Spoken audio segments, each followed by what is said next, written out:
Hello students, welcome back to Decluttered. Today we will be solving the fourth question from paper 1 of JEE Advanced 2025 math section. This question is a very interesting problem on matrices and you will have a lot of fun trying to solve this problem. You can read the question and give it a few minutes to solve. Okay, let's get to the solution now.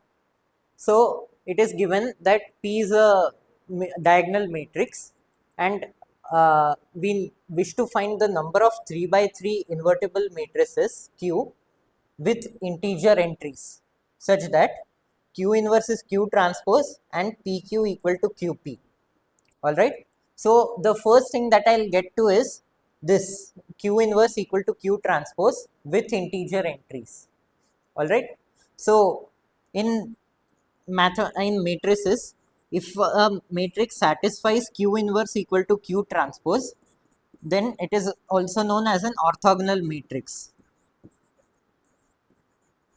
Orthogonal matrix, and this implies that all columns of Q are unit vectors. That is, they have unit lengths. All right. So now we know this about the columns of Q. Now, because the columns of all entries of Q are integers, that implies that the columns of Q can only be plus or minus 1 0 0 0 plus or minus 1 0 or 0 0 plus or minus 1. Why is this so? Because otherwise, if we have any other integer entry, then that would give us a vector of length more than 1, right? And these are the only possible vectors that have unit length in a 3 by 3 vector space. All right. So now that is sorted, let's get to this part, PQ equal to QP. Now we can see that P is a diagonal matrix. All right. So if I multiply it with any vector Q, then the product PQ will come out to be some other matrix where the first first row of P is multiplied with 2, second row of P is Q is multiplied with 2, and third row of P is multiplied with 3. All right, you can verify this by performing the matrix multiplication.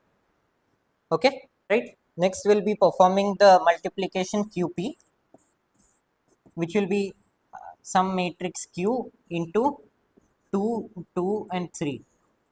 And this would give us a matrix which looks like the first column of Q is multiplied by 2, second column of Q is multiplied by 2, and third column of Q is multiplied by 3.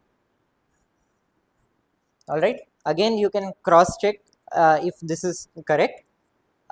So these are our matrices PQ and QP. All right. So now we have PQ equal to first row, second row, third row multiplied with 2, 2 and 3, and for QP first column, second column, third column multiplied with 2, 2 and 3. All right. Now if we want these to be equal, and also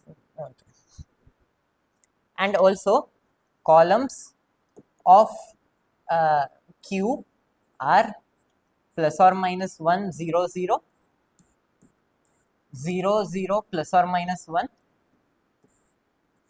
and 0 plus or minus 1 0. Any combination of these, taking care that this kind of vector only occurs once, where the first entry is plus or minus 1. such a such an entry only occurs once. All right.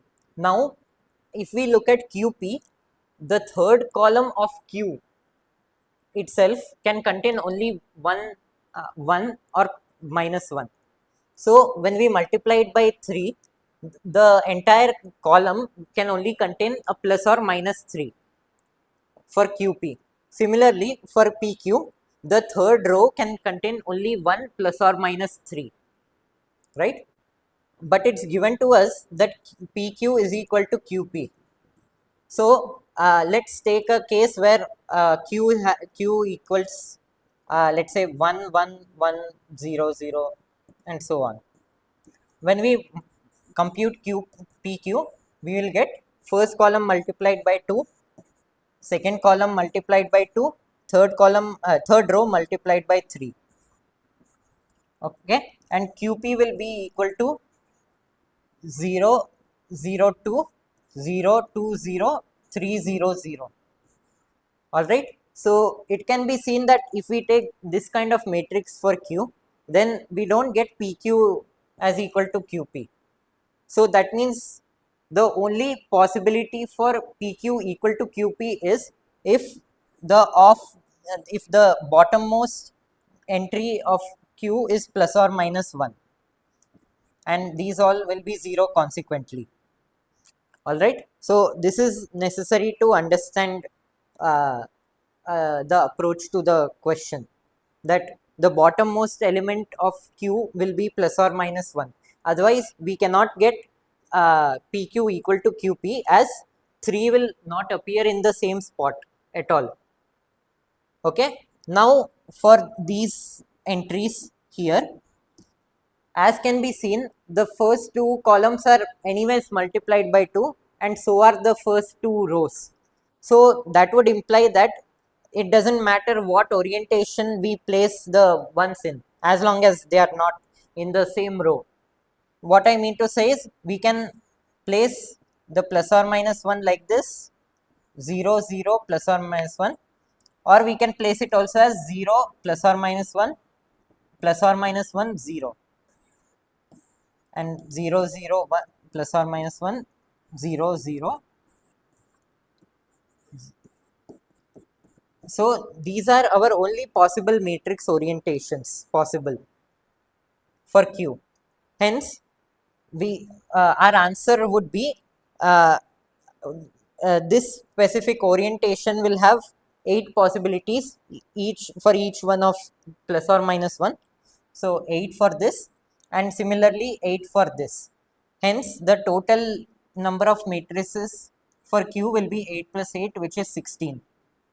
And that is our answer for this question. Hope you enjoyed the solution. If you did like it, please leave a like, share and comment below. And don't forget to subscribe to the channel. Thank you.